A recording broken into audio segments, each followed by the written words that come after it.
அதுக்காக பள்ளியை கோவிக்க தெரியல. அன்னல் மசாஜித லில்லாஹ், பள்ளிகள் எல்லாம் அல்லாஹ்வுக்குரிய இடம், யாரும் சொந்தம் கொண்டாட முடியாது. அதான் வக்ஃப் செய்ய வேண்டும் என்பது மிக பிரதானமான அம்சம். நிர்வாகியை பிடிக்கல, தலைவரை பிடிக்கல, இமாம பிடிக்கல, அதால கழுவாம போறதா? சொல்லுவார்கள் இந்த குளத்தோட கோவிச்சு போட்டு கழுவாம போறவர்களை போல. பைத்தியகாரன். தண்ணீருக்கு பயன்படுத்து. பள்ளிவாசலுக்கு வாருங்கள். அல்லாஹ்வை சாட்சியாக வைத்து சொல்லுகிறோம், மௌத்து வருகிறது. திடீர் மௌத்துகள் நிறைய இடம் பெறுகின்றன. நல்ல ஆரோக்கியமாக இருக்கிறார், திடீர்னு கேள்விப்பட்ட ஹார்ட் அட்டாக் அல்லது ஒரு வருத்தம், ஐசியூல இருக்கிறார், அப்படி இருக்கிறார், இப்படி இருக்கிறார் என்று கேள்விப்படுறோம். யாரும் விதிவிலக்கு கிடையாது. நமக்கு எழுதப்பட்ட தவணை வந்தால் யாரும் விரண்டோடவும் முடியாது. அல்லாஹு தஆலா மலக்குல் மௌத் அலைஹிஸ்ஸலாம் அவர்களுடைய கையில் லிஸ்ட் கொடுத்திருக்கிறார். அந்த லிஸ்டை அல்லாஹு தஆலா கொடுத்து அவருக்குரிய டைமை கொடுத்திருக்கிறார். அவர் போவார். மலக்குல் மௌத் அலைஹிஸ்ஸலாம் வந்து தலைமாட்டிலே உட்காருகிற போது ஞானம் வந்து பிரயோசனம் இல்ல, இந்த ஹுத்பா பிரயோசனம் இல்ல. அந்த நேரத்தில் வர அடக்கமும் ஒடுக்கமும் எந்த பயனும் தராது. அந்த நேரத்தில் ரப்பி லௌலா அഖர்தனி இலா அஜலின் கரீப் ஃபஅஸ்ஸதக வஅகும் மினஸ் சாலிஹீன், யா அல்லாஹ் கொஞ்ச நேரம் பிற்படுத்து, கால ரப்பிர்ஜிஊன், யா அல்லாஹ் இந்த மலக்குகளை திரும்ப போக சொல்லிவிடு, பிரயோசனம் அளிக்காது.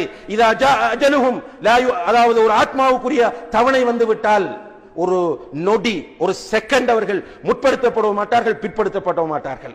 நீங்க எப்படிப்பட்டாலும் இருக்கலாம், கோடீஸ்வரன், லட்சக்கணக்கில் கோடிக்கணக்கில் அல்றாளா இருக்கலாம், நீங்க மிகப்பெரிய படிச்சாளா இருக்கலாம், நீங்க டாக்டரா இருக்கலாம், உங்கள்ட்ட சில ஆர்கியூமென்ட் பவர் இருக்கலாம், உங்களுக்கு துணிச்சல் இருக்கலாம். யாரும் மலக்குல் மௌத் அலைஹிஸ்ஸலாம் அவர்களுக்கு சண்டித்தனம் காட்டலாது. மௌத் டைமுக்கு வரும். கண்ணியத்திற்குரிய சகோதரர்களே, இங்கே பெருந்திரளாக பள்ளிவாசலுக்குள் இடம் போதாத அளவுக்கு வெளியிலே எல்லாம் நிற்கிறோம் என்றால் உள்ளத்தில் கடுகளவாவது ஈமான் இருந்ததனால் தான் வந்திருக்கிறோம். எனவே நாம் மௌத்துக்கு பிறகுள்ள வாழ்க்கையை ஈமான் கொண்டவர்களாக இருக்கிறோம். அந்த கபருடைய வாழ்க்கை நீண்ட வாழ்க்கை, அந்த வாழ்க்கையிலே தப்ப வேண்டும். அதற்கு பிறகு மஹ்ஷரை ஈமான் கொண்டிருக்கிறோம். எனவே அங்கே தப்ப வேண்டும். அதற்காக வேண்டி நாம் எல்லோரும் நம்மை மாற்றியே ஆக வேண்டும். எனவே கண்ணியத்திற்குரிய சகோதரர்களே, பள்ளிக்கு வாங்க, தொழுங்க, பயானிகளில் கலந்து கொள்ளுங்க, இஸ்லாம படிங்க. நிச்சயமாக நமக்கிட்ட ஒரு உணர்வும் பொறுப்புணர்வும் வரும். அப்ப பிள்ளைகள் அமானிதம் என்றது நமக்கு புரியும்.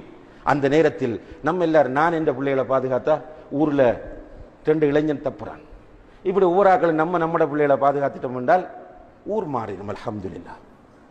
எல்லாரும் போய் மீட்டிங், ஹாஹூண்டு மீட்டிங். மகனை பார்த்தா ரவுடி, மகனை பார்த்தா குடிகாரன், மகனை பார்த்தா பொம்பளை பிள்ளைகளுக்கு பின்னால தெரியக்கூடியவன். என்ன பிரயோசனம்?